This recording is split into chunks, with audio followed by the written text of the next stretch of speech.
Class 11th equilibrium part 2 और आज की वीडियो में हम डिस्कस करेंगे कैरेक्टरिस्टिक्स ऑफ केमिकल इक्विलिब्रियम। तो फर्स्ट कैरेक्टरिस्टिक्स है at equilibrium rate of forward reaction will be equal to rate of backward reaction. यहाँ पे हम लिख देंगे, तो इसे हम ऐसे लिख सकते हैं, रेट ऑफ फॉरवर्ड को RF और रेट ऑफ बैकवर्ड को ऐसे।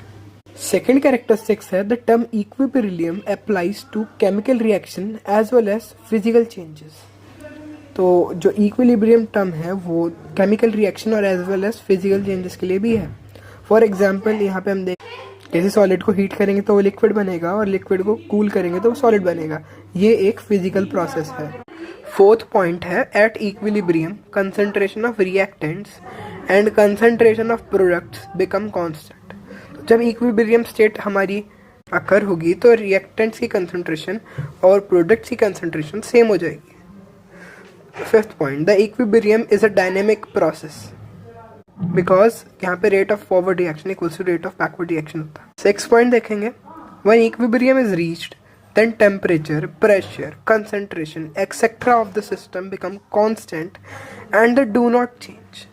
जब इक्विलिब्रियम कंडीशन अकर होगी तो जो भी केमिकल रिएक्शन उसकी कंसंट्रेशन, उस रिएक्शन कितने प्रेशर पे हो रही है वो और कितने टेम्परेचर पे वो रिएक्शन हो रही है वो सब जो है कांस्टेंट होगा। सेवेंथ पॉइंट की तरफ चलते हैं। Effect of catalyst. कैटलिस्ट क्या होता है? स्पीड मेंटेनर और speed changer. A catalyst does not change the state of equilibrium. In the presence of catalyst, equilibrium is attained quickly। तो ये इफेक्ट ऑफ कैटलिस्ट है, इसका सिक्स्थ पॉइंट इक्विलिब्रियम की characteristics का। और यहाँ पे एक और बहुत मतलब इसी के साथ है, but the value of equilibrium constant remain same.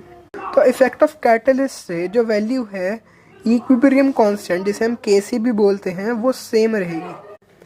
ये सारी कैरेक्टरिस्टिक्स को रिवाइज करें और इक्विलिब्रियम के फर्दर पार्ट्स के लिए हमारे चैनल को सब्सक्राइब करके बेल आइकन को टर्न ऑन कर दें।